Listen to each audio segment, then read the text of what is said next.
So when we push the sled, we want to have our arms extended and with our feet back behind us in a good sprint position. And then as we push, we don't want to lean into it, but we want to keep our arms straight out and really drive the knees and tail feet to the floor as we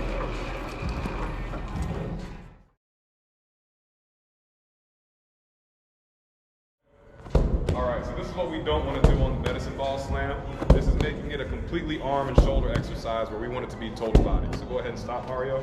So now we're going to start from the hips a little bit squatted, stand up all the way up tall and slam down as hard as we can.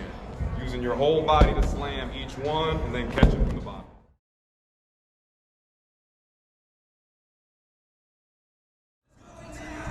Good. So this is what we don't want to do on the kettlebell swing. Again, he's using all upper body and shoulders. I want to get the hips and the whole body involved when I'm going in and out. So I'll push back and then push forward, using that momentum to swing that kettlebell up and down instead of just using your arms to try to force it out.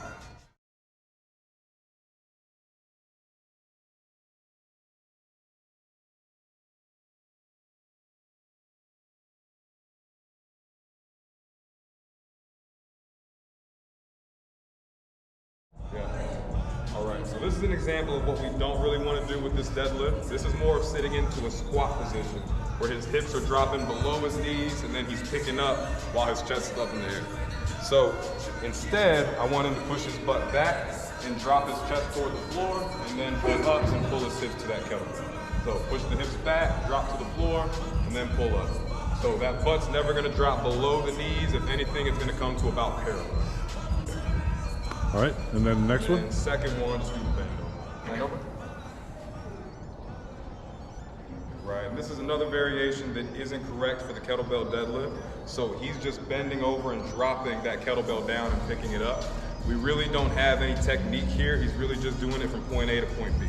What we want to think about is dropping that down to the floor with our hips and sitting just a little bit and then bringing the chest up as we come back up tall. So push back and then pull up, reset.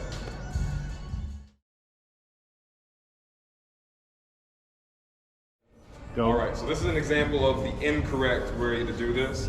He's got his hips up off the bench and his head off the bench and his toes are up off the floor so his feet aren't flat. What we want on this dumbbell bench press is back to be flat, feet planted on the floor, and your head flat on the bench each time as you come down.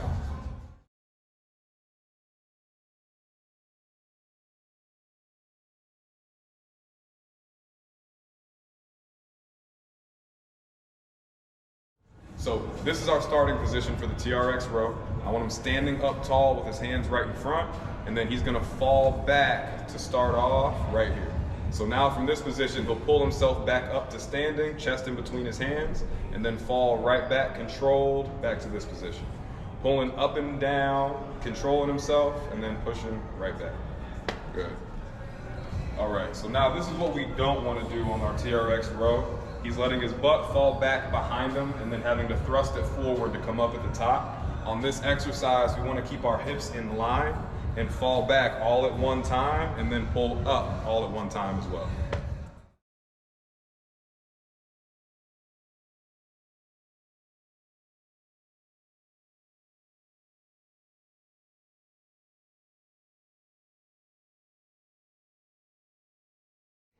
All right, so this is a common example of an incorrect push-up where Mario's got his hands out a little bit too wide and he's not going down far enough to the floor because he doesn't have enough range of motion. So this is going to be really tough on the shoulder and it's going to get really fatiguing a little bit quicker than if you have your hands in close, right underneath your shoulders, and you're coming down with those elbows tight to you and pushing back up. All right, so this is another example of an improper push-up. Right now, he's letting his hips fall down and his back's kind of caving in. We see this a lot when we've got weak core strength in the front and we can't keep ourselves up. So what I want him to focus on is really pulling his hips up and then squeezing in here to keep his core tight. And so now as he falls, everything's gonna come down at once and then try to come back up at one time as well without letting your hips fall below the chest.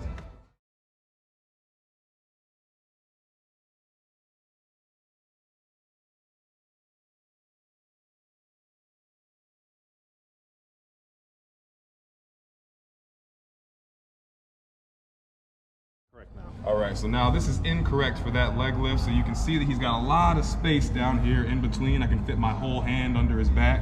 That's no good when we're doing the med ball leg lift. We don't want to have that curve in there. So we want to fill that space, take a big deep breath and push those hips down, have your spine touch the floor and really lock that in so that you can make sure your abs are doing the work for you.